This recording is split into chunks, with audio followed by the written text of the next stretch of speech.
Masasabi ko lang doon sa case nila Mayor, na hihirapan din talaga akong tanggapin at paniwalaan na kaya niya yung gawin.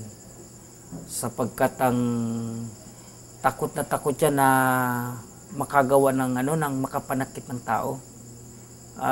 Nakita ko po yan mismo doon sa basketball court.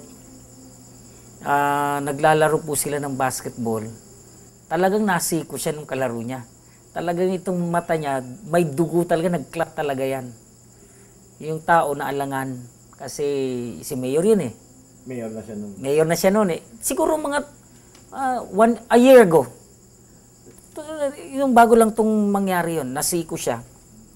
So, may dugo yan dyan sa mata, medyo may clot na nga, na black eye. Niloloko ko nga nung linggo, nung pagka the following day, linggo na yun. Sabi ko, anong nangyari sa mata mo? Pero nakita ko yun. Sabi niya, Pastor, medyo nasiko eh. Pero yung taong nakasiko, hindi niya pinagalitan eh. Hindi niya nga sinigawan eh. Yung tao umiiwas sa kanya. Pero sabi niya sa tao, huwag kang iiwas. Huwag kang, bantayan mo ako. Basketball ito eh. Kaya kahit sa paglalaro, kahit sa pakikipagkapwa-tao, hindi mo makakakitaan na may kakayahan siyang manakit eh. Pag halos lahat ng matatanda sa aming barangay, kilala niyan. At napaka-giliw niya sa mga bata. Mula sa bata, lalo na sa matanda, mapababae, mapalalaki yan. Magiliw yan sa tao. Kaya sa church namin, ako mismo personally, akong pastor niya, na pag may problema yan, pupunta yan sa akin. At sa maniwala kayo sa hindi, umiiyak yan eh. Pag every time na nagka-counseling kami, umiiyak yan. So, ito yung tao na may kakayanan ba ng ganyang tao na napakababa ng luha, tapos pag may problema, lalapit sa'yo, pag aalis, pupuntang Puerto, papuntang Manila, magte-text sa'yo, Pastor, punta ka dito sa bahay, pakipag-pray mo ako. Nasubaybayan ko yung kanyang growth sa pananampalataya namin, kaya hindi ko talaga kayang paniwalaan yung ganong akusasyon. Hanggang sa ngayon.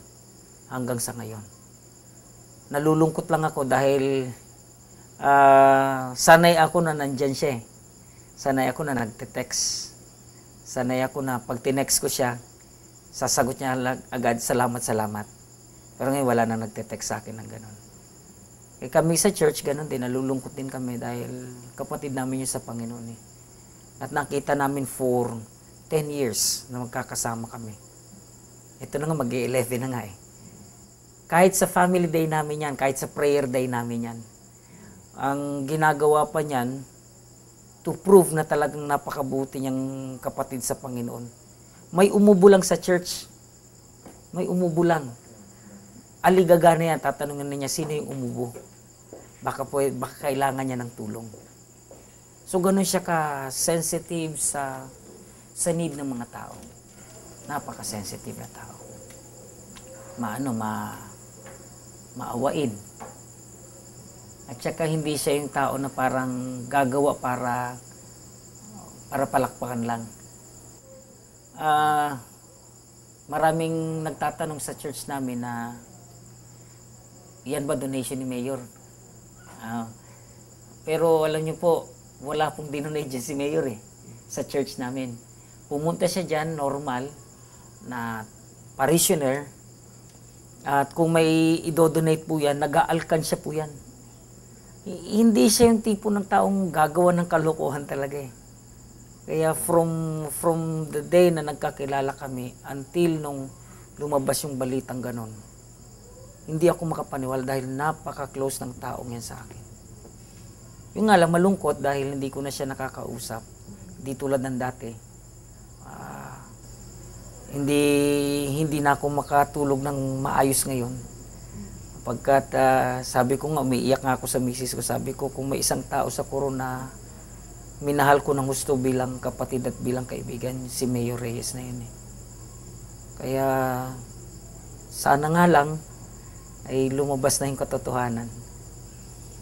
Hindi naman kami huminto ng prayer sa church para sa kanya at sa kanyang pamilya. Pero capacity na gumawa ng krimen, malabong.